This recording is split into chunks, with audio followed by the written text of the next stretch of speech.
నేనంట చాలా బలి తిడతానంట. అందుకే నేను ఆ తిట్లు వలన చాలామంది సినిమా వాళ్ళు కూడా నాకు సినిమాలు ఇవ్వట్లేదంట. మళ్ళీ సాక్షి వచ్చింది.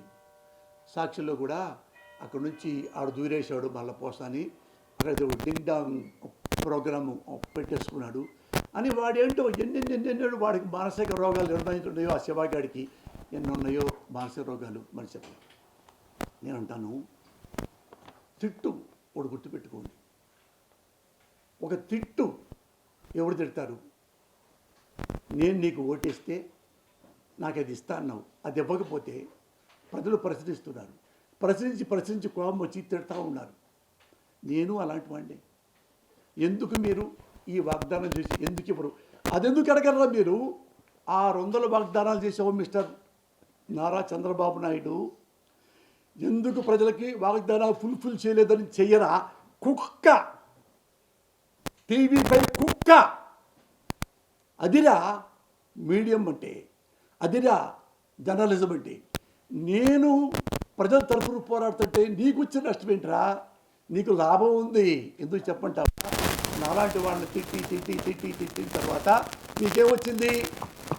వాడు మన బిఆర్ నాయుడికి చక్కగా తిరుమల కొండలో నాలాంటి వాడిని తిట్టించినందుకు, నాలాంటి వాడిని అనగదొక్కినందుకు చక్కగా ఆయనకి టీడీడీ చైర్మన్ పోస్ట్ ఇచ్చారు.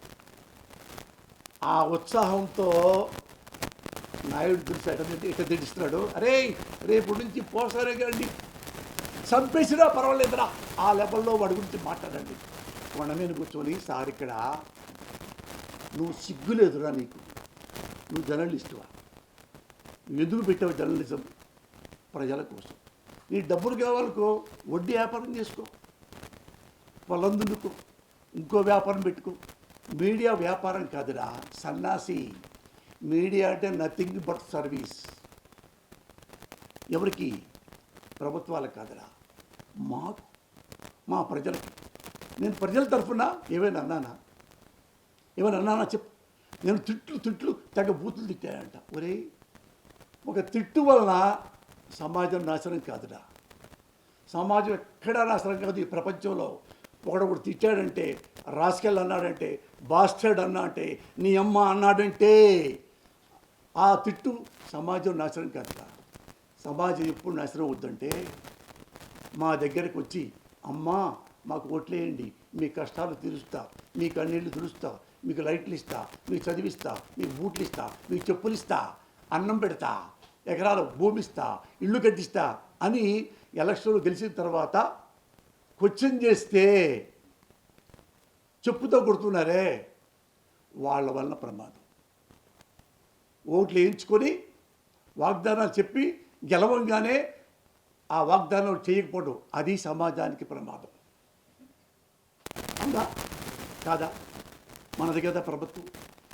ఇదే ప్రాబ్లం. ఇప్పుడు ఎందుకు గట్టిగా ప్రజలు ప్రశ్నిస్తున్నారంటే, లేకపోతే ఇన్ని వేల మంది వాళ్ళు కాళ్ళు చేతులు ఎర్రగొట్టుకుంటూ జైల్లోకి ఎందుకు పంపిస్తున్నారండి?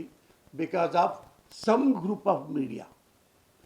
ఈ సమ్ గ్రూప్ ఆఫ్ మీడియా పోయి నారా చంద్రబాబు నాయుడు దగ్గరికి వెళ్ళి ఆయన కాళ్ళు నాకి డబ్బులు సంపాదించుకుంటున్నారు, ప్రోగ్రాములు సంపాదించుకుంటున్నారు, పదవులు సంపాదించుకుంటున్నారు మీడియా వాళ్ళు. జస్ట్ లైక్ బిఆర్ నాయుడు ఎంత గొప్ప జర్నలిస్టో తెలుసా? ఆయన TV9 నేనున్నా దగ్గర. ఆ TV5లో ఆయన బిఆర్ నాయుడు అంటే ఇప్పుడు టీడీపీ కదా, అందుకని టీడీపీ బిఆర్ నాయుడు అంటున్నా, తప్పేం లేదు. ఈయన TV5లో సినిమా ఇండస్ట్రీ గురించి, సినిమా ఇండస్ట్రీలో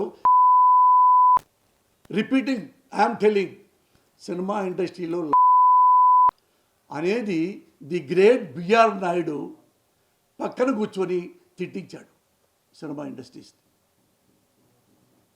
అనొచ్చా? అదా తిట్టు నాదా? వాడు జర్నలిస్టా?